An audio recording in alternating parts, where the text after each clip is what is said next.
What a meal, Albie. What a meal. And today, because I'm a fat jerk, I whacked out the rest of your fettuccine Alfredo with broccoli.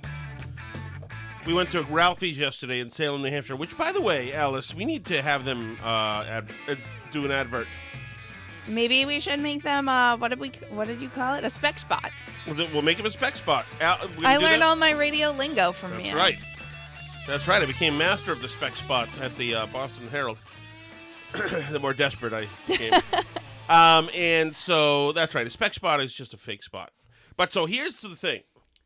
Ralphie's in Salem, New Hampshire is a great place with great staff. And we had tripe yesterday. It was the first time in a while. And it was bleeping delicious. It was so delicious. I can't even begin to tell you.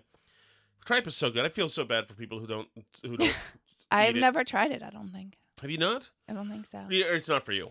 You got to get in on a tripe early, I think. It's not something you come around late to. Some people I don't even do like oysters. I don't. That's because I have texture. I don't like that. That is not. I don't like weird texture. Yeah, that is too bad. That is too bad that your palate is like that, because oysters, beautiful cold cherry stones with beautiful lemon juice, Creep is me out. delicious. No, it's just too bad for you that you're missing what the proper software to enjoy life, because it's delicious. Goodness, it's so good. So we had a great meal there, and then it was just fun. And then Uncle Jimmy came over, and he pulled a nice visual, fun birthday game for Cyril. If you guys don't know, in the Transformer movies, the yellow car in Transformer is called Bumblebee. Mm-hmm. I just learned this year. And Cyril was Bumblebee for Halloween this year, and he loves Bumblebee. And my brother got a Bumblebee remote control for him, which actually turns into a Transformer Pretty from a cool, car, which yeah. is pretty cool. So I've never quite seen that before. And then On its own, we have one that you have to like. oh, I should put this on part of this on our locals as a matter of fact. This video. Yeah. So, but we've had one in the past that you have to like manually change him, which is annoying. But this one changes on its own, which is pretty cool. So I'm going to put the video up. So then we were playing with Cyril, who's our 4-year-old, was playing with his remote control in the driveway yesterday.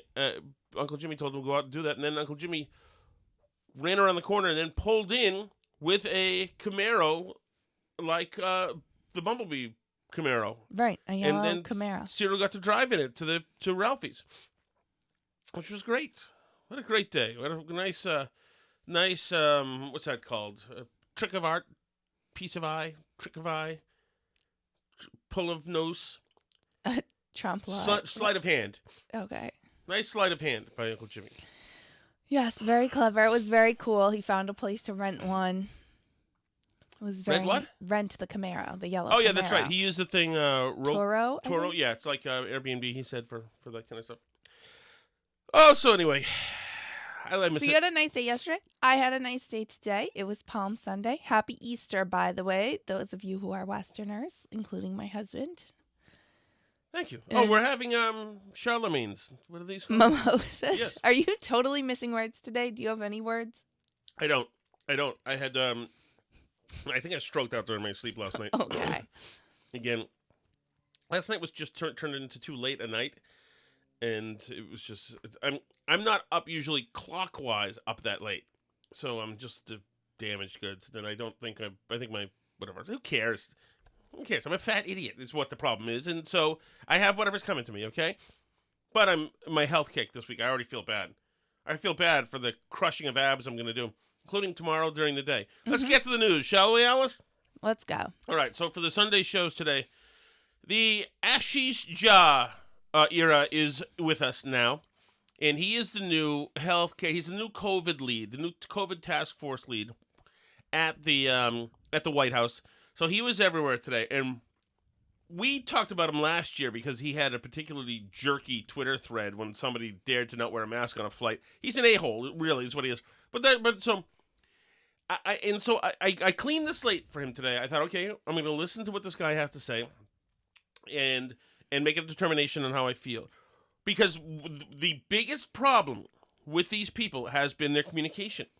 Right. And because of the interviewers and all the Sunday shows are afraid to cross-examine them because they put them on pedestals, usually it's just doublespeak and these weird platitudes of nothingness. These guys speak like Weasley diplomats, which is terrible. You wouldn't want your own doctor to be, saying, well, on one hand, one can see over the horizon that there are several factors that we're going to have to induce into the conversation. It's like, is that cancer or not? Just answer the thing. Answer the question. Answer the question. Answer the question. But these guys never answer the question. And when they don't answer the question, part of me, who when in my 20s was often hanging around disreputable people, part of me, and still sometimes now, part of me says to myself, wait a second. Somebody's hiding the truth from me. Somebody's committing a lie of omission right now. Somebody's not saying something that they could be saying. Much like Alice, like when you were putting me against the wall in the Howie Carr stuff, where I was being very careful to tiptoe lightly and everything. But that's just me. I'm not an important medical lead in anything.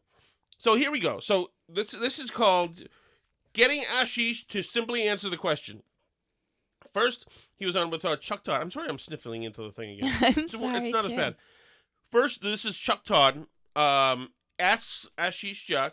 He's the new COVID task force lead. Ask him, is Fauci's still there too, and Rochelle Walensky's there. So it's those Yeah, three. who did he replace again? Jeff something. Another cantankerous guy. The guy told us that last winter was the winter of death and destruction. All right, Chuck Todd. Ask Ashish Jha the question. Let me start with the current state of the pandemic. Are we in the middle of a new surge? Yes. Did you hear a question there? So first of all, as you Hold on. Did you hear a question? Yes. What was it? Are we in the middle of a new surge? Okay, good. So let's listen again.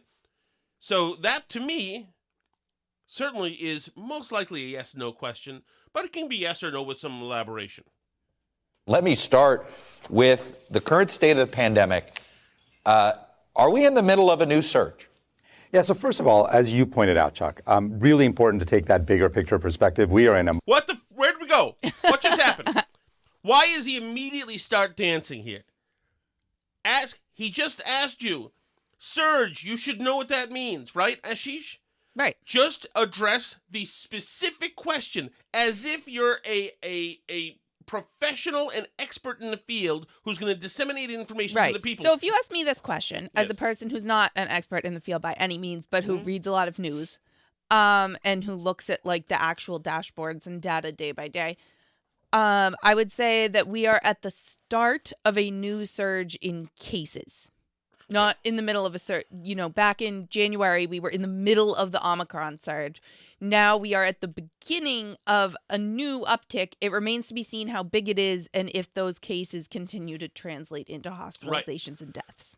Right. And you could even say, no, we're not in a traditional surge because at this point now, with the narrative of this Omicron, a surge in last year resulted in hundreds of thousands of deaths, and that's not where we are right now. So we're not using that. But let's listen again. Let me start with the current state of the pandemic. Are we in the middle of a new surge? Yeah, so first of all, as you pointed out, Chuck, really important to take that bigger picture perspective. We are in a much, much better place than we have been for the last 2 years. Certainly way better than we were in January, right? And that's really good. Cases are ticking up. The question was not, are we in a much better position than we've been? And how are we compared to January? So the problem is this. The problem is that in not answering the question, and most human beings are saying, he's not answering the question. Now, I expect that from somebody who's a politician, a lying, weaselly politician. But this guy's not supposed to be that. And the problem is that both sides are going to read into that what they want. The hashtag COVID is not over people are going to say that he's scared to admit we're in the middle of a deadly surge that's going to kill a bunch of people. And why isn't he brave enough to tell people what they don't want to hear, which is that we all need to lock ourselves in our houses again, right? That's what they're going to think. And the people who believe COVID is over or who even believe that like COVID never existed in the first place or was never deadly at all are going to say he's just trying to find an excuse to lock us all back up again, you know? So nobody's going to be happy with that. You just have to say what you actually think. That's the problem. As I pointed out to certain co-hosts of mine last week, you know, when you dance around because you're trying to perform for a bunch of different audiences that you have in your head reacting to you, everybody knows that you're not on the level and you're not saying what you really think. Right, because people can tell. Right. So in my situation, I knew that I would be underserving and ticking off like every interest group involved in that situation. But not completely, but somewhat, because the full bleepness was somewhat. But that's right. I'm not responsible for the task force that deals with the pandemic that killed 1 million people. That guy... Right. You're only responsible for a podcast. So. Right, and the possible ravaging I'll get and have gotten. And we're going to want to watch this carefully. It's being driven primarily by BA2, this highly contagious variant of Omicron.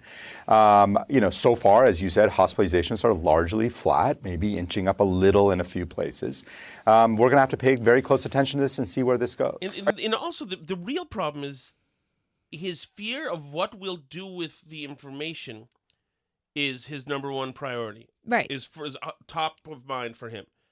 He can't be honest with us because what will stupids like you and I do with the information? Right. It's the same thing as Fauci back in March of 2020, not wanting to say that he thought masks worked because he was afraid people would take healthcare worker masks and cause a shortage. Right. So it's the same. They're still fearful. Or, Fauci later the next year when he said that herd immunity, what would be the herd immunity numbers, and it was time to adjust up to move the targets because to get people vaccinated, you had to tell them something different. He's not concerned with what the number is to achieve herd immunity. He's concerned with what number he should tell you to get you to do what he wants. Right. And it's the same with Ashish Jha right now. He's sitting here saying he's not interested in saying what he thinks the true thing is. He's interested in saying the thing that he thinks will get people to react the right way. Exactly. And we found out through those Fauci emails that I guess must have been FOIA'd that when some celebs and famous people asked him, his answers to them were direct and candid. Where the ones we got were the doublespeak, was the BS.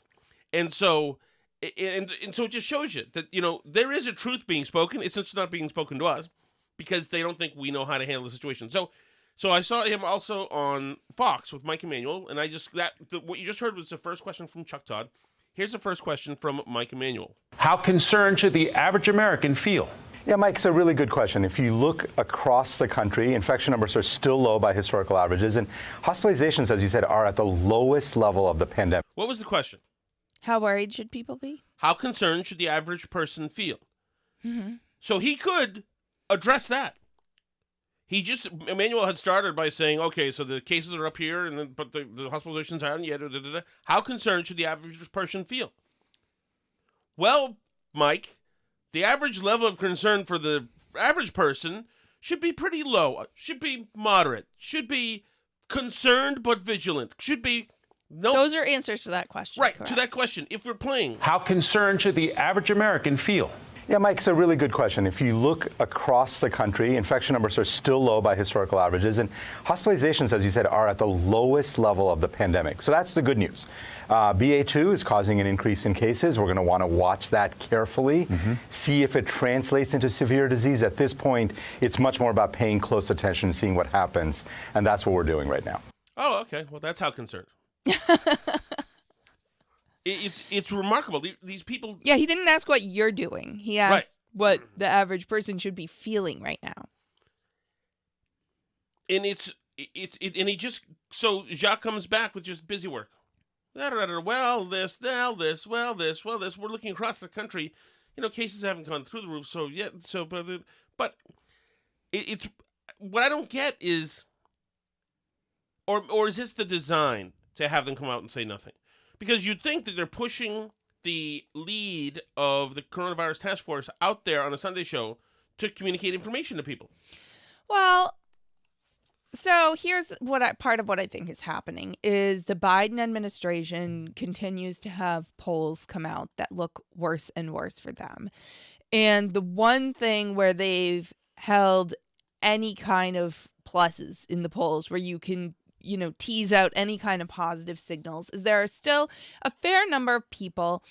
It's like roughly 50-50. I forget what it is. It maybe like 48% of the country thinks that Biden is handling COVID well or something in the latest Quinnipiac poll that I looked at. So the COVID response is the one area where the Biden administration still has anyone who thinks that they're doing a good job. And that's not everybody, right? There are a lot of people who would obviously like to see him doing more. And there are a lot of people who think, it like me, that it's time for the government to step out of this and move on and to doing something else because there's nothing more that they can do about this. None of their policies that they have left will help in any way. Although I will get to something later, but I do think that there's a that there's a feeling in the Biden White House that the one thing they have is they look like they're competently handling COVID. So doing anything too far in either direction on that screws it up.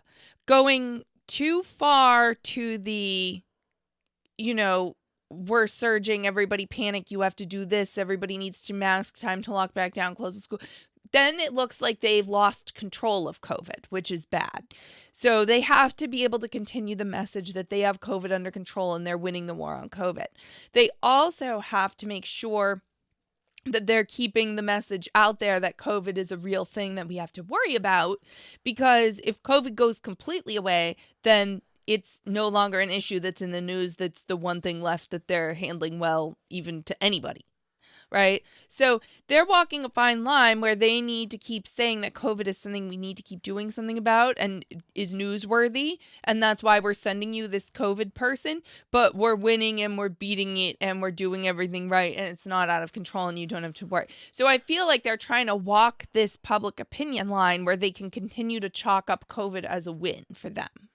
Yeah, but I think that the moment you've weaponized politically your COVID guy, I think people see him as a weaponized COVID guy. So they've made him, they're using him as an apparatchik out there, and he's become just an apparatchik like everybody else. But I think also that I think liberals and progressives have seen that people are done with this. Right. And I think they're seeing that to keep playing this stuff cynically for the reasons that you're talking about, because it's the only thing that they can talk about now that's not sucking terribly. Yeah, they haven't screwed it up as badly as Ukraine or the economy yet. However, I will point out that they have actually screwed up the COVID response. With an outsized focus on vaccines, with not enough focus on like monoclonal antibodies, with blocking some states from being able to get enough monoclonal antibodies early on. Now there are new COVID treatments out and they're screwing up the distribution of those too. They've been coasting on essentially what's really the Trump vaccine, the Operation Warp Speed vaccine, and the Trump plan to get it out there, which it unfolded exactly on the timeline that Trump advertised it would. Trump said in the election that the vaccines would be available to everyone in the American people by mid-April, and they were, right? That happened exactly as Trump described it would on the basis of the information that he had and the work he had done laying that out. So that is the Trump vaccine and the Trump plan. So they've coasted on that. And in the meantime, while trying to claim the success of the vaccine, they've focused on trying to mandate it for people, forcing people to get the vaccine who don't want it, to an outsized area to the point where they're playing down these treatments. So I saw Jerome Adams, the former surgeon. You're right about that, by the way. And also, I want to add that speaking of lies of omission, is that they weren't playing up anything else like the monoclonal antibodies, because these guys had to be all in on every Sunday show, talking about how it was deathly important that you got vaccine and boosted. Right. And they've been so heavily focused on that. And the feeling among the administration has been And it was the same thing with the tests. When experts came to them last October and said, we need to unroll a huge testing initiative and have at-home tests available to everybody, the White House laughed them out of the office. And the feeling was among the experts that they did that because they thought that it would decrease vaccine uptake if people could get more tests and if people could get these treatments. Now, Jerome Adams tweeted this weekend, who is not a Trump fan and is very, follow the science, big COVID industrial complex kind of guy, by the way. This is the former Surgeon General under Trump. But he's been very anti-Trump in the time since. He tweeted this weekend, I've seen and heard experts, good and smart people, tout Paxlovid and test to treat as home runs and game changers. But it can't change the game if the drug is on the sidelines. And he tweets an NBC News article. So again, this is not like some Fox conspiracy theory. Hundreds still dying from COVID every day. Why is Paxlovid sitting on the shelves? The supply of Pfizer's highly effective antiviral pill has rapidly increased, but many physicians still aren't prescribing it. And he tweets, the failure to initially have more of the drug available. The failure now to actually get it to those who could most benefit isn't a home run, it's a strikeout. Only we aren't losing a game, we're losing hundreds of lives daily. Meanwhile, experts and pundits on TV and social media proclaiming all is well because you can get Paxlovid are speaking from a place of blissful ignorance or privilege and creating a false narrative that ignores health inequities. Sorry, I need the cough button, not you. Today, here's the truth. The rollout of Paxlovid and Molnupiravir, I don't even know that one, by the federal government has been an unmitigated health equity disaster. The drug could and should be saving hundreds of lives a day, but it's not. Sugarcoating it costs more lives.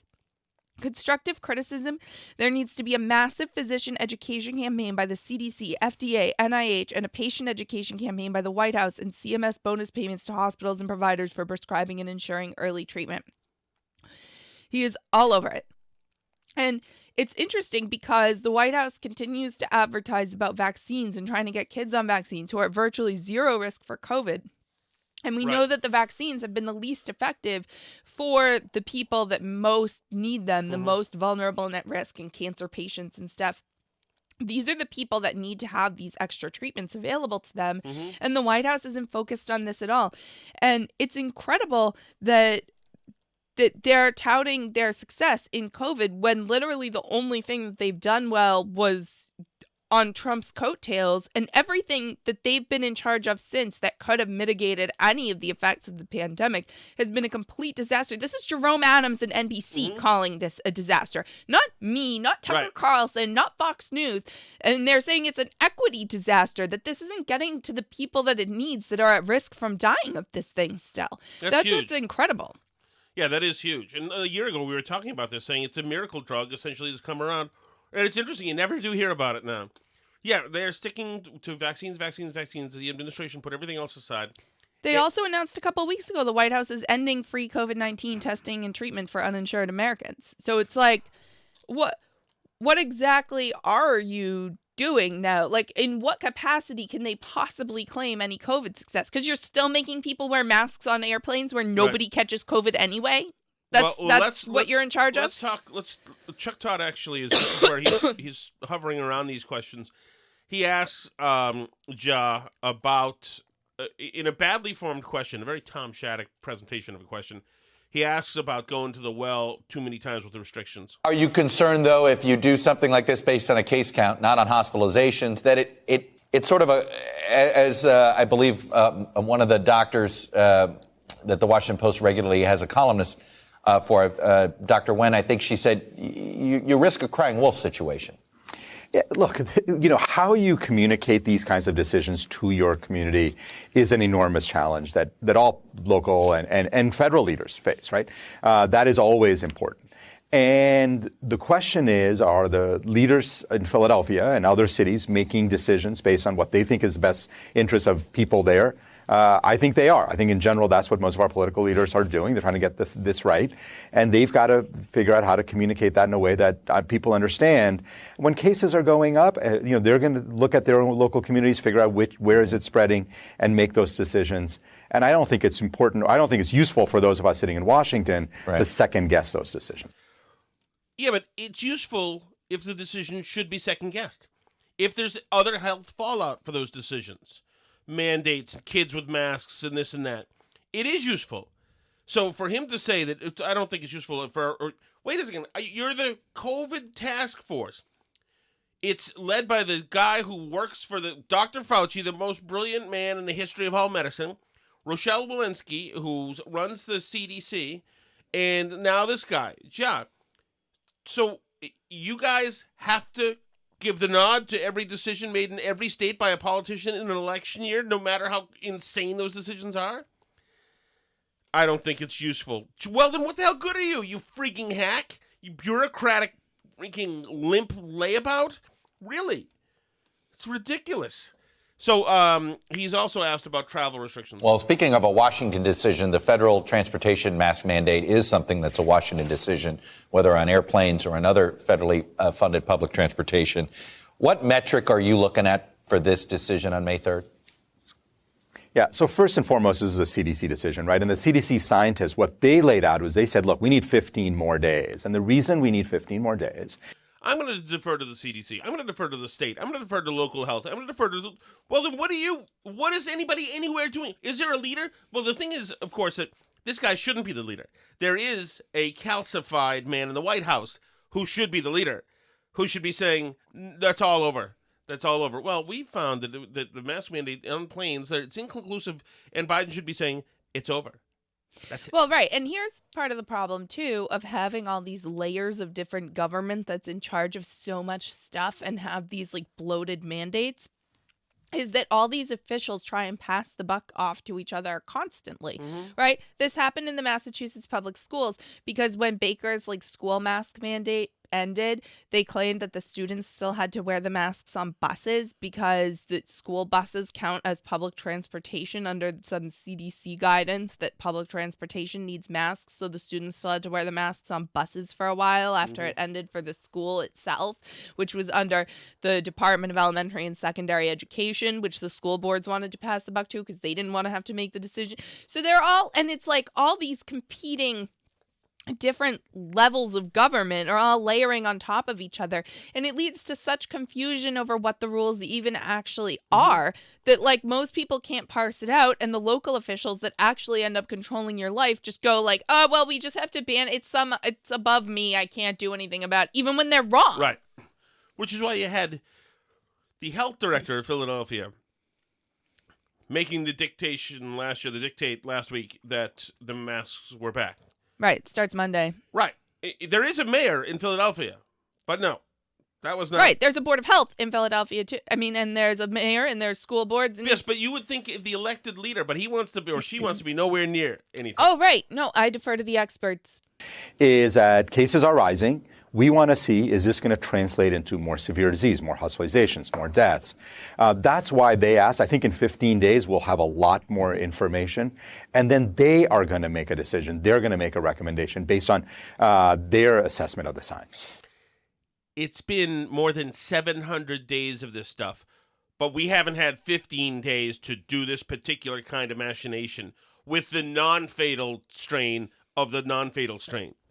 Right. And, now we need 15 days. Nope. I talked to a relation of mine that lives in Philadelphia yesterday, and, I said to her, like, we know probably this, uptick in cases probably will be followed by some people getting severely ill and dying of COVID, just like people die in flu season every year. And we did not make people all put on masks every flu season. And she said, yeah, but she said, I work with and around a lot of these people, and they would say, well, maybe we should have been the whole time. And that's the dangerous thing, right? Is now this policy is going to be retrofitted not just onto COVID, but onto flu season, onto RSV, onto every other thing, that if it saves even just one life, if it makes us feel like maybe we could potentially be saving even just one life, then it's worth it to do it. So here's the other thing, though, and this goes with the airplane thing, is that with the travel restrictions on the airplanes, where you have to have the masks on the airplanes, we are now having people have to take a measure that is ineffective because masks don't do anything. Omicron, one of the big lessons of COVID-19 is that it doesn't care about your masks. It doesn't. Right. Or at 98% of the masks out there, That's one of the things. The other thing we learned that was a very interesting thing about this is that, oddly enough, it doesn't get spread in planes. Yeah, mostly because So they cycle the air the completely one out. place, which is absolutely not a risky situation, that's the one place that still has to have. Right, mostly because there's completely new air in the airplane like every Right. 2 minutes. There's not like COVID building up in the air around you like in a So poorly now we're ventilated doing plane. a performative thing at a place that's also a performative setting. Right. So it's no COVID, but we're going to make it happen. And everybody knows this. And the flight attendants know this. And the passengers know this. And they're already about to cold cock each other when they get on the flights because the flight attendant's like, oh, God, I don't want to hear it. or they're just sick of the last 2 years. And the passengers are like, just leave me alone, dude or lady, whatever. And it's absolutely crazy. So here's another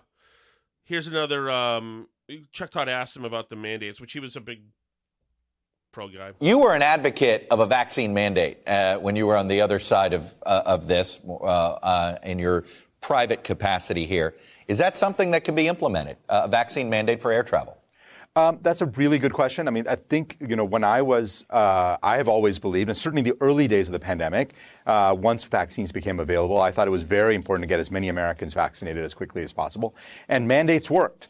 Mandates do work. Right. Mandates work, and what is the fallout of some of your working mandates? This is why you don't put the health people in charge. Because, of course, mandate it. Everybody gets a shot. Well, what about the Constitution? What about rights? What about individuals? What about... No. As far as the health people, they would say, ban cigarettes, ban booze, make mandates for everything that I want there to be. Make mandatory running 5 miles a day. Make it illegal to be fat and unhealthy. Make it... He doesn't care. These are healthcare people. They're all for it. Yes, make everything so that I don't have to do my thing anymore. Of course, this is like putting the fire department in charge of any kind of fire in the town. Shockingly enough, they're against them. Fire pits, nope. Fireworks, nope. We're against it. Well, of course they're against it. Yeah, they'd ban in-home electricity if they could because it would make their job easier. Of course, toasters, nope. Of course, but we don't put them in charge of this. But we've seen we weigh their concerns with the concerns of other people who want the comforts of life. It's just crazy. It's crazy. And that's why, just so enough of this. We got to find another state to live in. By the way, well, Alice, I'll tell you, Go ahead. we do need to find another state to live in because this goes back to living in blue states and, the issue with schools in general in this state and other states. So there's a lawsuit out. 2 sets of parents are suing the Ludlow public schools, including the superintendent and all the different people involved in the schools. There was an interim superintendent at one point, and including a librarian named Jordan Funke. So this is from the lawsuit.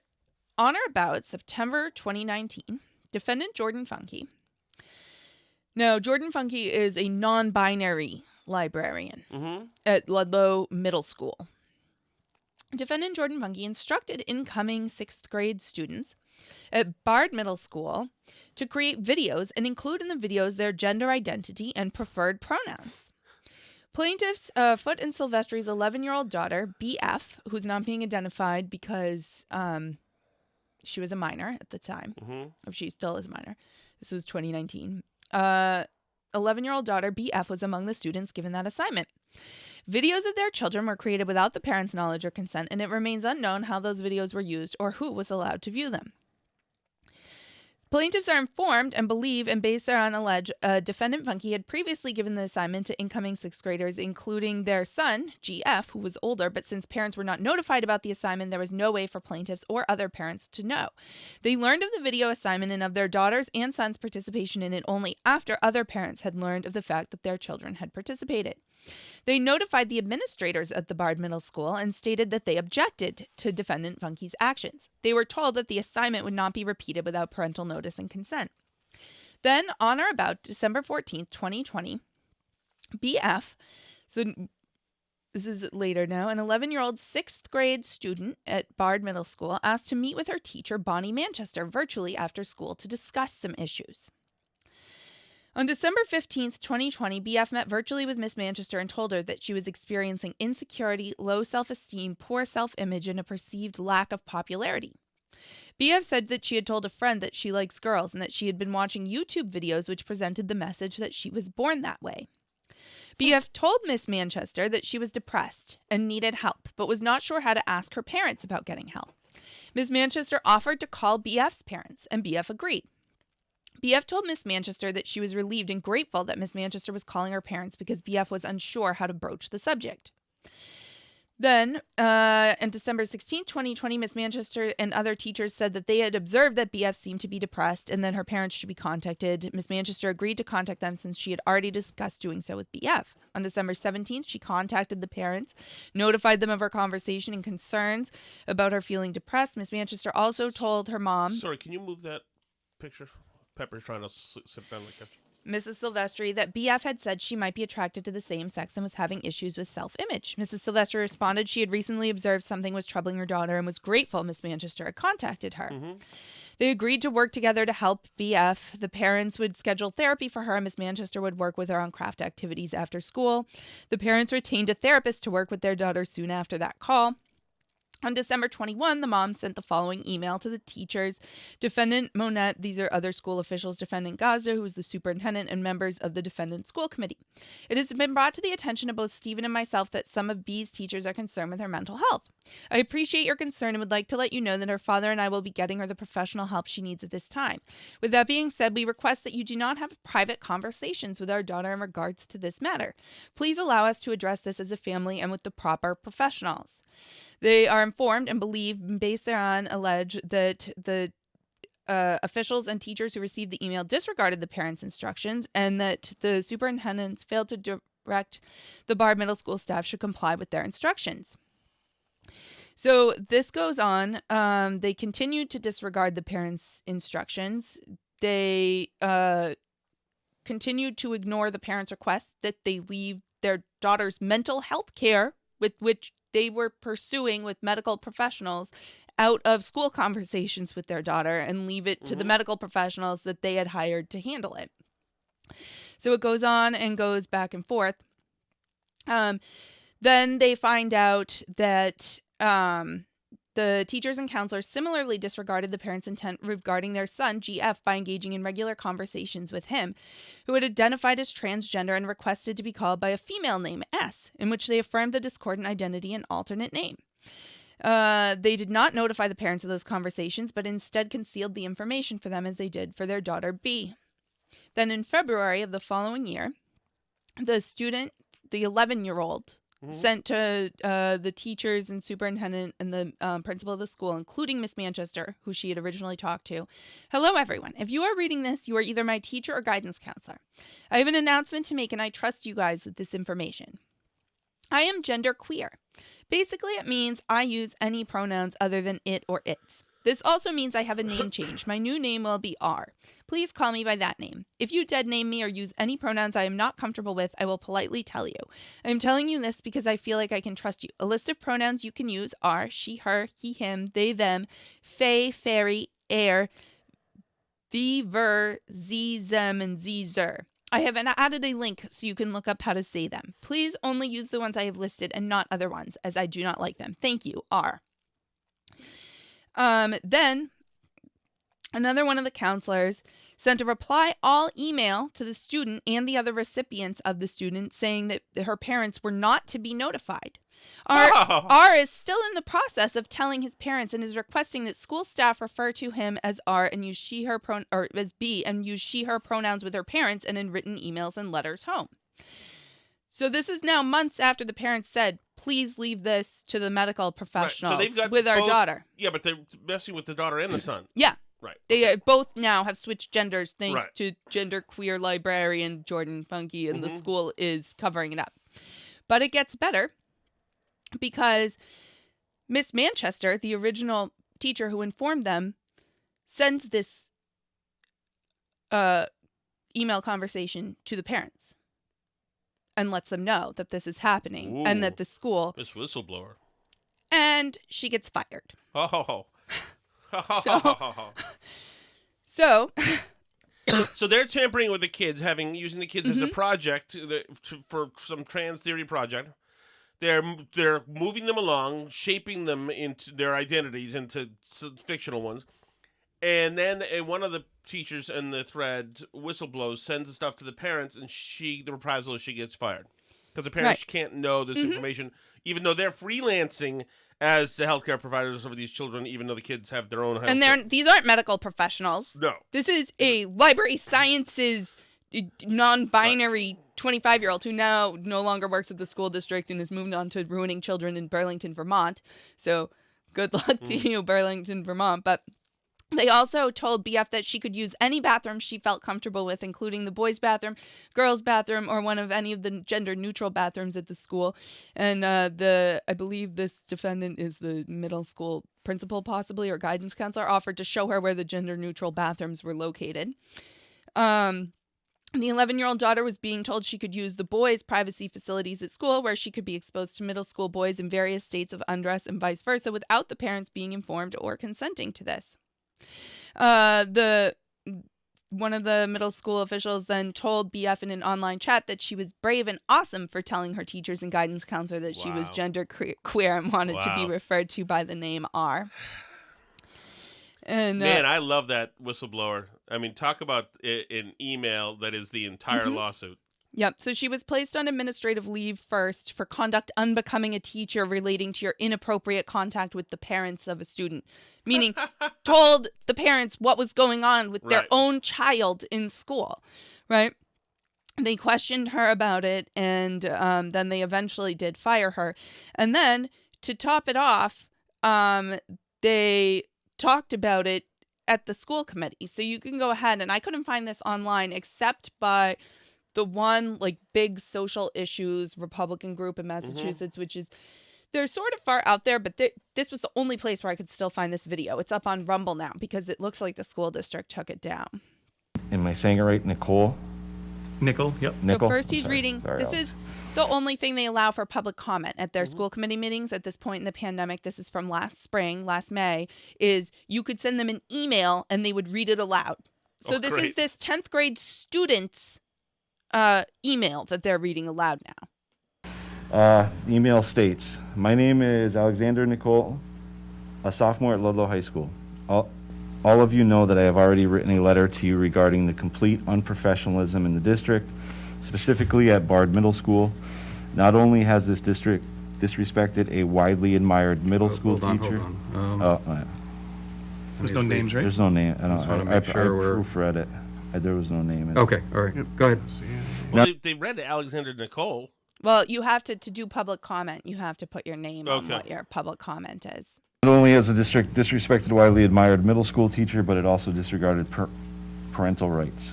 Bard Middle School, its librarian, its guidance counselors, administration, and some teachers have been pushing an agenda onto young kids aged 11 to 14 years old.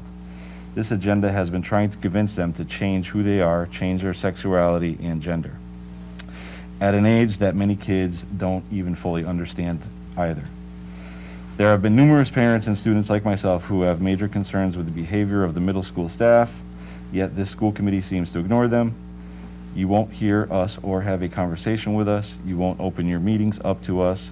And when we contact you through emails, you shut us down or redirect us to the school. Many times, if we are redirected to the school, they say they have no influence on the issue or they shut us down too. So I ask, who will finally listen to the parents and students of this district? When will this be fixed? When can we have a discussion about this? Or will you just continue to ignore the people in this town who should matter the most to this committee? If you have not, please read my initial letter and please let us discuss the issues that matter most to us. Thank you and good night. Alexander Nicole. Okay. All right. So now we Dr. have the Keller, I think superintendent. that So now we have the superintendent who stepped down at this meeting, actually, because he was done dealing with this. necessitates a response. Yeah, I think so too, because most of that's just baloney. So first of all, we do not comment on employment matters. However, I will comment on the rest. It seems that there is a group of individuals who take exception to the inclusive practices of our schools. We take pride in the fact that we are an inclusive public school system. The only message we are pushing is one of acceptance and inclusion. As an educational community, our staff strives to create an environment where every student and staff member feels safe, supported, and free to be themselves, regardless of race, sexual orientation, disability, or gender identity. If anything, we do not do enough to support these populations, Fantastic. and we need to do more. Every action we take is in compliance with the laws and regulations of our state and the guidance on these issues released by the Massachusetts Department of Elementary and Secondary Education. I love this self-empowerment. Absolutely. We're going to block the parents out of the conversation and have our own email threads about developing these people into the identities that we're excited about. Absolutely. Hey, guys, don't tell the parents. That's in the state guidelines. I'm going to tell this student that their gender identity is brave and awesome and ask them if they're getting enough help at home over and over until the parents are cut completely out of the picture. That's great. That's great. Is there any reason Yeah. to go on? Yeah. Do you want me to go on? Yes, please. Okay. However, we take the actions we do to support our students not because we are required to, but because we not only embrace, we celebrate the diversity of our student and staff population. Oh, God. Right now, we have a situation where intolerance and prejudice against LGBTQ individuals is being thinly veiled behind a camouflage of what is being asserted as parental rights, half-truths, misrepresentations, incomplete information, false accusations are being put forth to support this facade. This is great because this is unhinged. It was certainly composed, but this is done unwisely. Yeah. I mean, no wonder these parents... Half-truths? Oh, well, that's interesting. Mm-hmm. No wonder these parents are suing the school district now. This was a year ago, but I mean, obviously you'd sue the school district if they said this about you. Of course. Half-truths? Well, you let me know right now which ones are half-truths. At its core, this current controversy... I like how this dude's pissed off, too. Yeah. It's self-righteous. How dare you? ...isn't about sex. It's about identity. It is about ensuring a safe environment with caring adults that students can rely on to discuss problems, issues, or questions they might have. For many of our students, school is their only safe place, and that safety evaporates when they leave the confines of our buildings. So needless to say, the parents felt that this was an attack on their parenting and whether or not their child felt safe at home. Could you imagine that contention? We're the only safe place for them, so we're going to have to act as parents. I know. The parents can't. What an incredible assertion. We cannot support and should not entertain any action that denies our students the right to express who they are at the most basic level. These guys needed an attorney in the room. We will not deny any action that expresses who they are. Any action? None. They can As identify an as a house individual. plant. We cannot consider any requirement that would cause us to discriminate against members of our student body or staff by refusing to recognize them in the manner they wish to be identified as an individual. It is our job to create a safe, caring, supportive environment where all students can grow as individuals, and we will continue to do our best to make that goal a reality. Thanks. So, are there signatories to this little letter? Declaration? Yes. No, that's him going on. And he was leaving this job at this point to go to like a cushy job in nonprofit work and whatever. So Okay. Well, obviously. These are all crazy activists. Yes. And that's why I say, like, I don't know how you fix the public schools in a state like this at this point. Because it is top to bottom filled with these crazy people who hate you and cannot wait to get their clutches on your child. They cannot wait for your child to come to them and say they're feeling down and find out if maybe they want to use different pronouns and hide it from you. They can't wait. They're just like itching to do it. Oh, man. That is un-effing believable. Thank you so much for joining us, everybody. If you are a Patreon subscriber, you can join us on the other side. We're going to do a bit more of a show over on Patreon, so we'll talk to you over there. If not, you can always talk to us for free on Twitter at BurnBarrelPod, Facebook.com/BurnBarrelPodcast, BurnBarrelPodcast.com. You can find all the different places. Did we have stuff to read, like emails to read? Weren't you reading me a long email? I was reading you an email, but Want to do it tomorrow? We'll do it yeah, tomorrow. we can do it tomorrow. We'll do some emails tomorrow. Yeah, I don't want to do that just on Patreon. Or you can email us burnbarrelpodcast@gmail.com. C'est la vie.